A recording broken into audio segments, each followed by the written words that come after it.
So, Martin, it's been a very big week for things that are relevant to our interests. Oh, fantastic. Because usually on this podcast, we end up talking about sort of niche grievances in our local areas that we like to complain about. So, what have they fixed? Is it scooters? Is it the little road near me? It's even bigger than that, Martin. So, the government has finally figured out where it wants to build 12 new towns. As basically, Sir Michael Lyons went away, put together this report, and he's chosen the 12 locations where these new towns should be built. And the government have said, sounds like a good idea. So, it sounds like it could actually happen. So new towns, we're talking about sort of new developments like Milton Keynes or the great metropolis of Stevenage or even Telford, right? Something like that. Yeah, I think hopefully a bit more glamorous this time around. So the plan is to basically build a new generation of these new towns to basically increase the housing supply. We can put loads of houses there. Each development, the government says, or the report says, should have at least 10,000 new homes. And bearing in mind, we've got to build 160,000 a year or something. That's quite a meaty chunk in one location to build homes. And I think just as importantly as this, the report has also set out a whole bunch of plans around how to build these new towns as well. And hopefully the key thing here is quickly, right? Yeah, hopefully that is the case. So the crucial thing here is the report endorses the use of development corporations as what they call the key delivery vehicle. So this sounds like a very boring thing, but it could be quite important. And I think this is a sort of a big innovation here. So, every week on our podcast, we talk about how someone's planning to build something, but then the local council are kicking off about it and don't want to build it, or the residents are standing up and want to get in the way and oppose it. But basically, there's this magic trick where if you create a development corporation, you put someone else in charge of planning responsibilities. So the corporation can exist and sign off, and when someone wants to build something, they can go, yeah, sounds great, big tick. And then the local councillors can stand back and go, oh, it's not our problem, not our problem. And so they get the benefit of building without having to have the responsibility of having to actually make a decision. Yeah, which is great because if there's one thing we know about local councillors from a whole bunch of other stories we've covered, they really don't like being responsible for things, the poor little devils. Yeah, it makes me wonder why a lot of councillors actually want to get elected if they seem to not want to actually decide anything. But development corporations, though, I think are a really good idea. We've seen them over the years. They're not a new idea. The Olympic Park in Stratford, that was all built thanks to a development corporation taking control from the various London boroughs around there, and they drove through that development. Ebbsfleet, which is the big new town that's being built near me, this is like the one new town that's been built in the last 20 years. There's a development corporation there, making sure everything gets built. And yeah, so I imagine basically what the government are going to do now is they'll create 12 new development corporations for these new towns and say, right, get on it, get to it. So fantastic. I can almost hear the question from our listeners, though, James, which is really the most exciting piece of all of this. Where are the new towns going to be and what are they called and how many of them are going to be in Bedfordshire? Absolutely. My one regret of audio technology, Martin, is that it doesn't tend to include maps. But if anyone wants to join in and look at Google Maps as we talk about this, then please. We do have a good do history of describing Google Maps to listeners, which is the kind of content that really helps the podcast grow, I think. So have at it, James. Okay, so there's a whole bunch of proposals. And the first weird thing is some of them aren't really new towns. They're basically more urban extensions. So what Sir Michael Lyons, again, the guy who was appointed to make these decisions, he's basically taken a bunch of places and said, well, let's just make them bigger. So this is like basically they've gone into the attic, they've knocked some windows in, and they're putting a couple of bedrooms up there, right? That sort of thing on a town scale. Yeah, it's basically roof extensions for entire towns. So a really good example of this, I think, is called Leeds South Bank.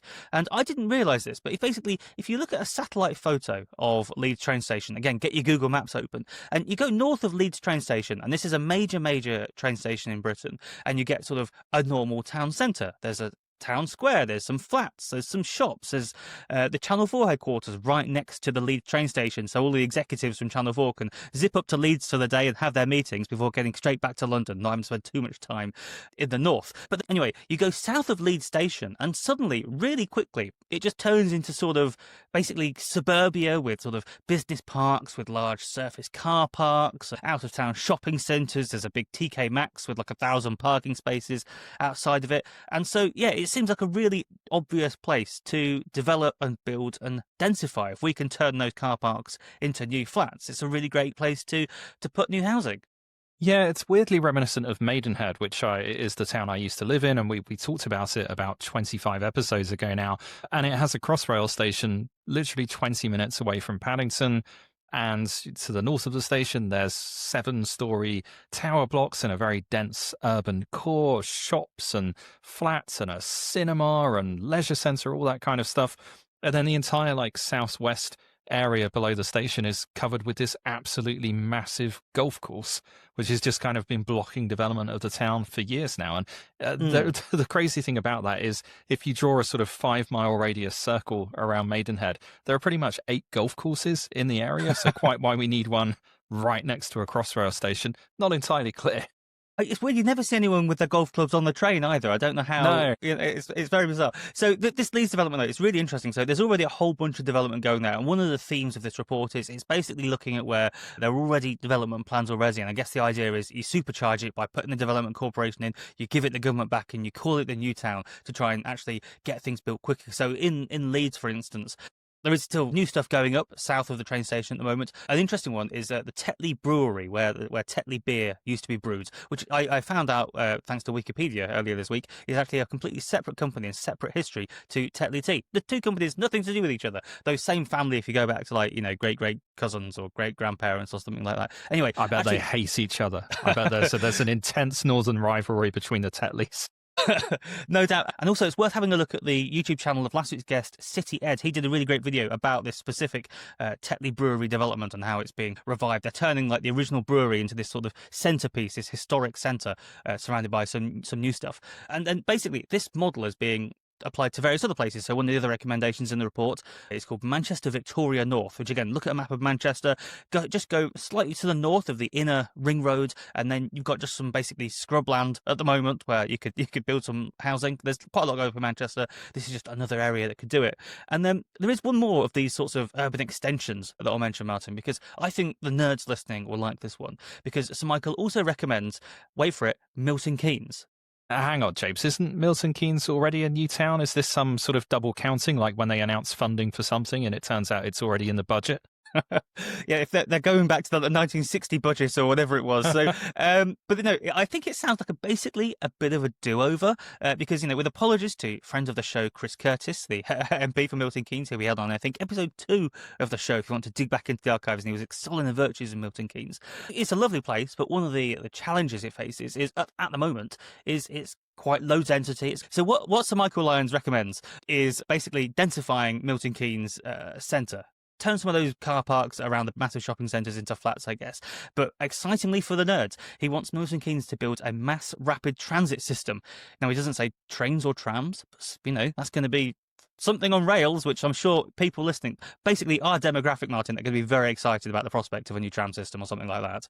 Yeah, it does sound quite good. I think with Milton Keynes, it is a fascinating place. I often drive through it on the way to other places, not to be unkind, but and the main thing about it is just the constant roundabouts, which get a bit of they give you some neck ache after half an hour of just going from roundabout to roundabout to roundabout. But also the fact that, almost unique among the towns I can think of, they have a large indoor ski slope in the town centre, and I can't help but feeling that that's kind of indicative of just how low density Milton Keynes is. It really is kind of ripe for a bit of more practical use of the space, especially because obviously it's right in the centre of that Oxford to Cambridge arc that we're trying to develop, and the new train line is coming through as well. So it's in prime position to really become the kind of centre of that sort of British equivalent of Silicon Valley. Absolutely, and we'll talk more about the arc in a moment, Martin, because there's one development I'm saving for later on. But there is actually another arc that's been mentioned in the report, which is called, and I don't know how to pronounce this, so apologies to any Bristol people, but it's called the Brabazon and West Innovation Arc. No idea what that is, but it turns out I've actually been there. This is to the north of Bristol. This is a former airbase, which is now no longer an airbase, so people are building homes there. There's already the starts of sort of suburban style development there, and it's actually quite next to a museum called Aerospace Bristol. Well worth a visit. It's got a Concorde in there, and the Concorde has this amazing like projection mapping animation, so you can look at the Concorde from the outside and it will project on like an animation of the Concorde being constructed on the Concorde itself. It's very cool, if not particularly relevant to new towns. Yeah, I mean, I don't want to cast aspersions on our listeners here, but I suspect quite a few of the people that listen to this will be interested in that sort of thing. But, what you do at the weekends is your own business, Japes. Absolutely. Let's keep going down the list, Martin, because there's a few to get to. So, guess who? The invasion of Ukraine and Europe being in this sort of weird state of constant proxy war and hybrid warfare with Russia. It turns out it's actually good news for one very specific place.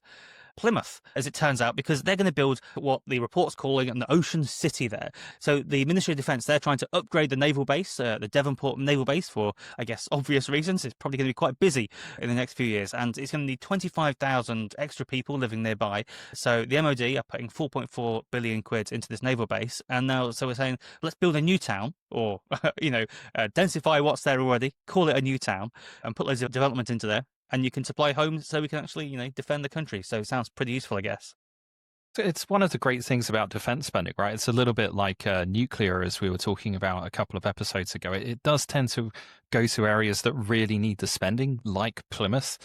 So are there any other sort of deprived areas being targeted, James? Maybe places that haven't seen much development in the past, or are sort of sparsely populated and could be built up a bit more? Well, can I interest you in London, Martin?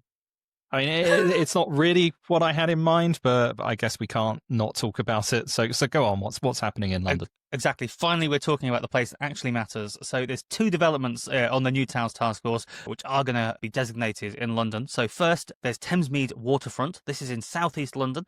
It's close to Abbey Wood Station at the end of the Elizabeth line. So it's basically a really no-brainer place to put some housing. But most interestingly, if it gets built, part of the sort of rationale for building it is that you could also extend the Docklands Light Railway across the river from like Beckton or somewhere like that, and build a new cross-river connection with the DLR on there. So that would be quite exciting. And there's been talk about it for years. Like every nerd who's been, drawing fantasy tube maps for 2 decades has had this extension on there. So maybe designating this new town could finally get it built. And then the other London development that's been designated is a place I'd never heard of until I read the report. It was called Cruise Hill in Enfield, which is like northeast London. And if you look on the map, it seems remarkably well connected. And I can't believe no one's thought of sort of building this out before, because it's close to the M25. It's in Zone 6, so it's a little bit of a way away. But you go to the train station there, and it's like 44 minutes into Moorgate Station. If Londoners are listening, they'll know there's the Northern City line, which is like this weird, not quite tube line. It's a national rail line that goes right into the middle of the city of London, the financial heart of the city. Feels like it should be a tube line, still a separate train line for some reason. I think it used to be part of the Northern Line many years ago. Anyway, 44 minutes from one to the other. And if you look at Cruise Hill Station on a map right now, it's basically... yeah, it's just one train station with some fields around it, a garden centre on one side to the east, and then to the west, would you believe it, Martin, another bloody golf course. Amazing. So basically another Maidenhead, right? But so James, you've given a long list of places. I can't help but notice almost none of these are actually new towns. They all seem to be extensions of existing towns. So is there anything actually new being built anywhere? Yeah, I wonder if Sir Michael Lyons was doing his report and thinking, oh, these are really great ideas, and then reread the brief about 2/3 of the way through and was like, oh, shit, I need to come up with some new places here. So there are actually some, what I think are sort of closer to being entirely new towns here. So one proposal is called Worcestershire Parkway, which again is basically a train station that already exists in the middle of a bunch of fields. I guess it must have been built with the idea of being like a park and ride into Worcester, or maybe they thought they could build around it. But yeah, a train station already exists. It's nothing but fields, so a great place to build. There's another one in Devon, just outside of Exeter, called Malcombe. And then there's Adlington, which is currently a tiny little village between Macclesfield and Stockport. So again, just outside of Manchester. And you can get you to the Manchester city centre in just under half an hour. Small village. Basically, the idea is put some housing around it. Sounds good. Oh, and there's one more, another military link, Hayford Park, which is just north of Oxford. It's near Bicester, and it's 15 minutes from Oxford town centre on a train. Former US airbase, and yeah, put some houses there. Job done. Problem solved. Yeah, they'll probably be a bit nervous if World War III starts. But come on, James, can we bring this back to something relevant? What about Bedfordshire? Okay, Martin, let's talk about the centre of, I was going to say the universe, certainly your universe.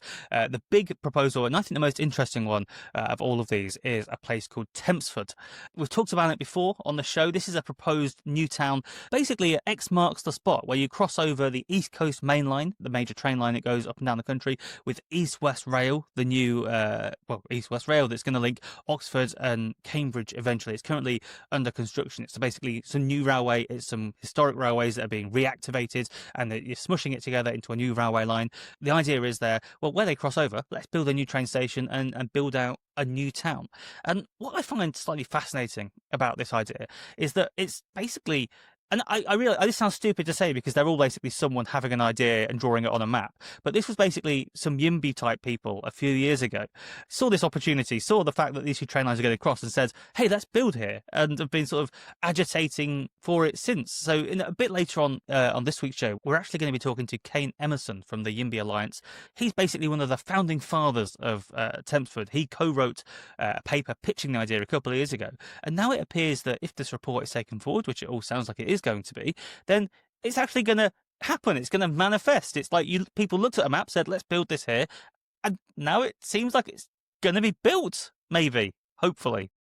So we're continuing the grand British tradition of men looking at maps and coming up with crazy schemes and them happening and what could possibly go wrong, James. But do we actually think this is going to happen? I mean, these have been announced, but are we actually going to get these things built? Are spades going to go in the ground? I was going to say, crucially, though it is following tradition, we actually do own the land here, and there's no awkwardness about drawing weird straight lines amongst land that belongs to other people to begin with. So that's all good. But yeah, I don't know. I think some of the village residents of Tempsford might disagree with you there, James. But anyway, let's not get into the merits of colonising Bedfordshire. I guess so, Martin. But anyway, you asked me if I think it's going to happen, and I think it hopefully will, but I do think there are some interesting questions around it. So one of the things that the government has said and the report says off the back of these ideas is that they want a target of 40% of the new homes in each development to be quote unquote affordable homes, and at least half of those be done at a social rent.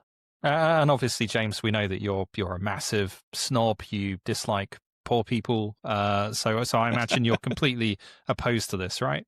Sounds like a terrible idea. Well, no, the reason I raise it is because I agree it's very important to get a mixture of people wherever you build, especially when you're, starting a new town from scratch. You don't want it to all just be poor people in one place or rich people in another place. Actually, one of the really nice things that Ebbsfleet has done, which is, again, a new town which is sort of halfway complete now, just outside of London, they've actually built it so that all the social housing is mixed in with market rate housing. So you don't just have the poor, the rough area of town that snobby middle class people don't want to go to. You don't have the rich snobs gated off somewhere else. It's all sort of a mixture. It's a bit more egalitarian. But the challenge with affordable housing is how it sort of changes the economics of building new things. So you might remember a few weeks ago on the show, we talked about the contrasting experiences of Peckham and Edgware, who are both trying to sort of redevelop their big new shopping areas in their town centres to build some more housing. And their affordable housing quotas basically have changed the economics of the area. It makes it harder for developers to make a profit because they're essentially having to take a hit. They're saying, we'll build these homes and then, make them affordable rather than make a big profit on selling some homes. And so in terms of just making the business case for these places work, it does make it more challenging. And in fact, earlier this week, this is unrelated to the New Towns report, but the Mayor of London was reported to be actually considering dropping affordable housing quotas in London. So at the moment, you try to build something in London and 35% of the development has to be affordable housing. And the conversation is that they could cut this back to 20%. And this is because London has seen a really big drop off in the actual number of new constructions being started. So 40% affordable, that sounds very high. I'm not an economist. I'm not an investor. I wish I had the money to be an investor, but alas, I'm a millennial with a mortgage. But I just wonder if this could be a drag on actually getting some of the development started. So there's going to be a really interesting question there for people to figure out. So it comes back to a bit to the problem of everythingism that we've talked about before. Like, it's obviously a great goal to create more affordable homes, but the best way to do that is just to build lots more houses. And if you put blockers in the way of achieving that, it has this kind of perverse effect where you're just keeping house prices high to begin with. And so none of the homes are going to be affordable anyway. And I think people forget that when we're talking about affordable housing, that is benchmarked against the market rate. So unless you can bring the market rate down, if it's £800,000 to buy a flat in central London, sure, you could have affordable flats that are 20% less, but they're still going to cost an absolute fortune. The only way you're going to bring that down is to get more housing built and bring the overall cost down. So if you're stopping that from happening, you're not really making housing any more affordable. Absolutely. So it'll be interesting to see, I guess, whether this does survive contact with reality. But I think the most important thing is this report has now been published, and this is a real big milestone moment because so basically the most important thing I think from this report being published is that someone has actually made a decision. Deciding where to build new homes is the first step to actually building something. That was always going to be politically difficult. I'm sure local councillors in these different areas are going to be kicking off, but now the government can say, no, look. We've made the decision. This expert has gone away and decided this, and now look, we've got to do it. And it sort of helps create the political momentum to actually start building. So yeah, hopefully in a few years, Martin, we'll be able to go on a Newtown road trip and go and check out some of these places. Yes, absolutely. And, some of our listeners will probably be wondering, how could I have a new town built near where I live? How can I get some more housing put in? And there is a way that they can achieve that. It's by going to abundancepod.com, signing up, subscribing to our Substack. Make sure that you follow us on Apple or Spotify or wherever you get your podcasts, as the professionals say, and give us a like. And if you do all of those things, we promise we will write a paper proposing a new town in your location. And who knows, maybe we'll be lucky and it will get built as well. So if you want that to happen, very simple, just support the pod.